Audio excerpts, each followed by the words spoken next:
Hello दोस्तों। सोचिए एक ऐसी पावर कंपनी जो सिर्फ इलेक्ट्रिसिटी डिस्ट्रीब्यूट नहीं करती बल्कि अपना खुद का थर्मल और renewable generation portfolio, solar manufacturing और डिस्ट्रीब्यूशन प्राइवेटाइजेशन अपॉर्चुनिटीज के साथ एक फुल्ली इंटीग्रेटेड यूटिलिटी जाइंट बन गई है।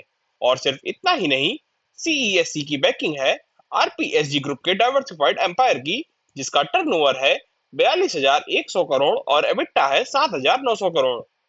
सीईएससी का विजन सिंपल है, double digit growth, renewable expansion और डिस्ट्रीब्यूशन प्राइवेटाइजेशन से प्रॉफिटेबिलिटी को 2x करना बाई 2030। आज के वीडियो में हम ब्रेक डाउन करेंगे सीईएससी का business model, distribution assets, renewable push, financial vision और क्यों ये कंपनी एक हिडन जेम बन सकती है पावर सेक्टर इन्वेस्टर्स के लिए। तो चलिए शुरू करते हैं और देखते हैं क्या निकलता है इनके आउटलुक और प्रेजेंटेशन से। दोस्तों, सीईएससी लिमिटेड इंडिया की पहली fully integrated power utility company है। ये सिर्फ एक पावर जनरेटर नहीं बल्कि एक कंप्लीट इकोसिस्टम है जो जनरेशन, डिस्ट्रीब्यूशन और रिन्यूएबल्स तीनों को एक अम्ब्रेला के अंदर मैनेज करता है। आज के टाइम पे सीईएससी 4.8 मिलियन कंज्यूमर्स को 7 लोकेशंस में सर्व करता है। कंपनी के पास 5 थर्मल प्लांट्स हैं जिनकी कंबाइंड कैपेसिटी है 2140 मेगावाट, और हर साल ये लगभग 19,000 मिलियन यूनिट इलेक्ट्रिसिटी सेल करती है और पीक डिमांड 4,400 मेगावाट से ज्यादा सर्व किया जाता है। सबसे बड़ी बात, सीईएससी अपनी 78% जनरेशन अपने ही डिस्ट्रीब्यूशन नेटवर्क को सप्लाई करता है, जिससे उनकी कैश फ्लोज स्टेबल और प्रिडिक्टेबल हो जाती हैं। अब बात करते हैं कंपनी के रिन्यूएबल रोड मैप की। दोस्तों, सीईएससी ने क्लियर टारगेट सेट किया है 2030 तक अपने एनर्जी मिक्स का 60% हिस्सा क्लीन एनर्जी सोर्स से होगा। फेज वन में FY29 तक 3.2 गीगावाट रिन्यूएबल्स ऐड करने का प्लान है और फेज टू में FY32 तक इससे बढ़ाकर 10 गीगावाट कर दिया जाएगा। और रिन्यूएबल के साथ साथ कंपनी एक और स्ट्रॉन्ग प्ले बना रही है, सोलर सेल और मॉड्यूल मैन्युफैक्चरिंग इकोसिस्टम, जिससे टारगेट है 3 gigawatt capacity by 2027। Already company ने 1200 मेगावाट के रिन्यूएबल प्रोजेक्ट्स सिक्योर किए हैं with PPS and connectivity approvals. साथ ही हाइब्रिड प्रोजेक्ट्स और बैटरी एनर्जी स्टोरेज सिस्टम्स जैसे 80 मेगावाट प्रोजेक्ट्स कोलकाता और एनपीसीएल में इंप्लीमेंट हो रहे हैं, जो पीक पावर कॉस्ट को कम करेंगे। सीईएससी ने एक बोल्ड ग्रोथ विजन रखा है बाय 2030 अपनी प्रॉफिटेबिलिटी को 2x करना। ये कैसे होगा? पहले, rising cash profits directly capex को सपोर्ट करेंगे। दूसरी बात, रेगुलेटरी इनकम एक्सपेंड होगी और कॉस्ट ऑप्टिमाइजेशन इनिशिएटिव्स मार्जिन्स को बूस्ट करेंगे। फेज वन के लिए कंपनी ने 6,000 करोड़ कैपेक्स प्लान किया है। ओवरऑल रोड मैप में 23,000 करोड़ से भी ज्यादा का कैपेक्स दिख रहा है। और ये ग्रोथ रोड मैप क्लियर है renewables, distribution expansion plus solar manufacturing के लिए। सीईएससी का सबसे बड़ा मोट है उनका डिस्ट्रीब्यूशन बिजनेस। तो चलिए एक क्विक टूर करते हैं उनके एसेट्स का।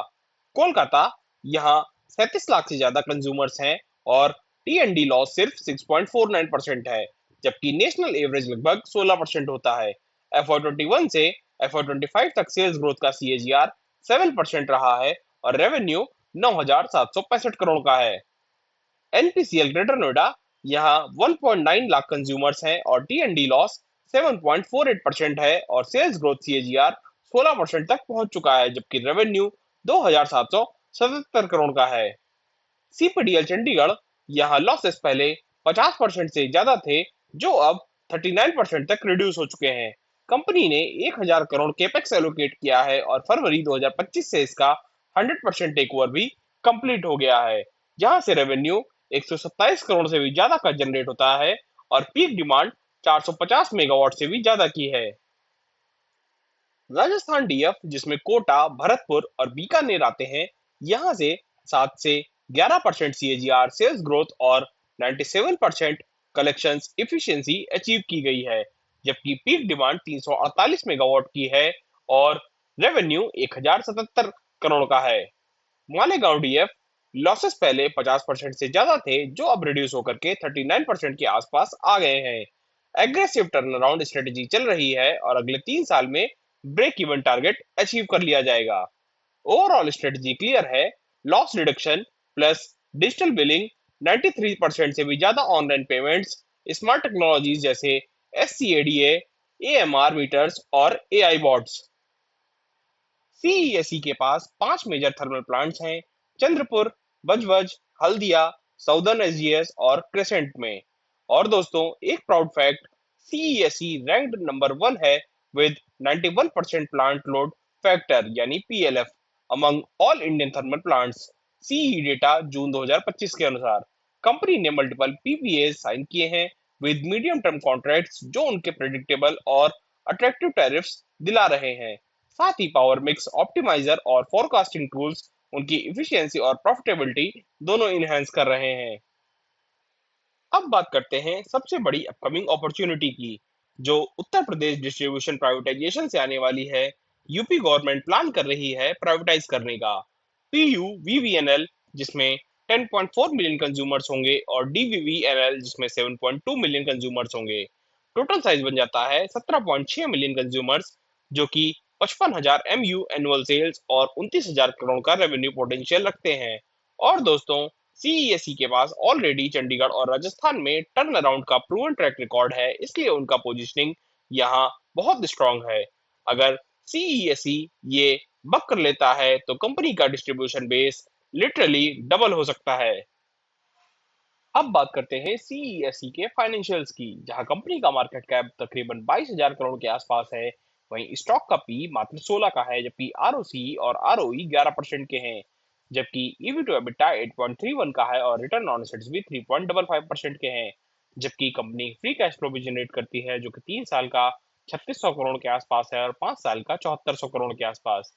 जबकि प्राइस टू बुक 1.87 की है और फेस वैल्यू भी ₹1 की ही है, जबकि बुक वैल्यू ₹90 के आसपास है।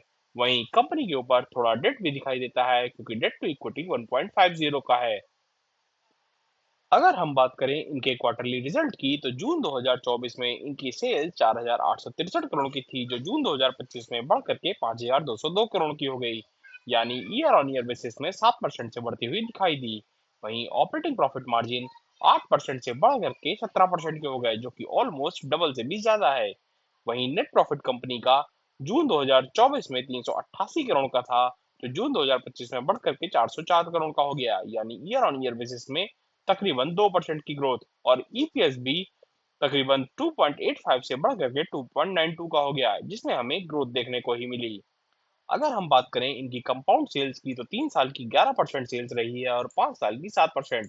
जबकि प्रॉफिट ग्रोथ 3 साल की -1% रिपोर्ट हुई है और 5 साल में 1%। जबकि स्टॉक प्राइस ने 3 साल में 28% के रिटर्न दिए हैं और 5 साल में 22% के। अगर हम बात करें इनकी बैलेंस शीट की, तो इक्विटी के थ्रू इन्होंने कैपिटल रेज किया 133 करोड़ का। वहीं रिजर्व्स इनके पास 11,876 करोड़ के हैं, जबकि बोरोइंग 17,978 करोड़ की है और अदर लायबिलिटीज भी 10,994 करोड़ की हैं। वहीं टोटल लायबिलिटीज मिला करके 40,981 करोड़ की दिखाई दे रही हैं, जबकि फिक्स्ड एसेट्स इनके पास मात्र 22,766 करोड़ के हैं।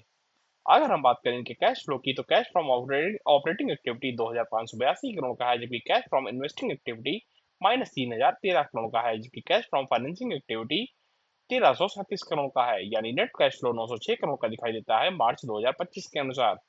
अगर हम बात करें की रेशियोज की, जहां डेटर्स डेज 52 डेज के हैं, वहीं कैश कन्वर्जन साइकिल भी 52 डेज का ही है और वर्किंग कैपिटल डेज -90 डेज है, जबकि ROC 11% के आसपास दिखाई देता है।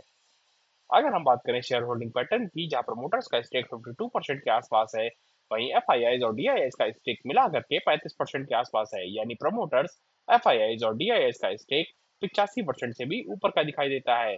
जबकि पब्लिक का पार्टिसिपेशन भी इसमें अच्छा खासा है, जो कि 11% से भी ऊपर का है, जहां नंबर ऑफ शेयर होल्डर 4,08,000 के आसपास है जून 2025 में। CESE के लिए सस्टेनेबिलिटी एक मेजर पिलर है। कंपनी ने GHG इंटेंसिटी रिड्यूस करके 0.89 TCO2 EQ ऑब्लिक मेगावाट और तक अचीव कर लिया है। 29 सर्टिफाइड ग्रीन बिल्डिंग्स बना चुकी है और 100% फ्लाई ऐश यूटिलाइजेशन अचीव किया है।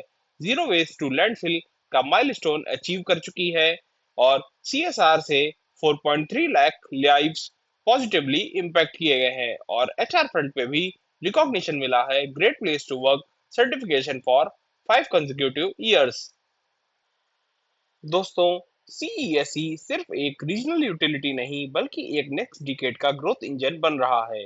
एक तरफ है स्टेबल कोलकाता डिस्ट्रीब्यूशन और हाई पीएलएफ थर्मल प्लांट्स और दूसरी तरफ 10 gigawatt renewable expansion, solar manufacturing और यूपी प्राइवेटाइजेशन का 29,000 करोड़ का बड़ा मौका।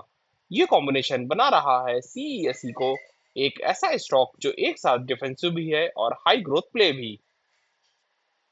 अब सवाल आपके लिए है, आपको क्या लगता है सीईएसई पावर सेक्टर का नेक्स्ट मल्टीबैगर बन सकता है या फिर ये सिर्फ एक डिविडेंड यील्डिंग सेफ स्टॉक ही रहेगा? अपना व्यू कमेंट में जरूर शेयर करें और अगर वीडियो पसंद आया हो तो लाइक करें, शेयर करें और सब्सक्राइब करें इंजीनियर्स वर्ल्ड लैब को, जहां आपको मिलता है सबसे पावरफुल स्टॉक ब्रेकडाउन्स। तो चलिए मिलते हैं अगले वीडियो में, तब तक के लिए हैप्पी इन्वेस्टिंग, सेफ इन्वेस्टिंग।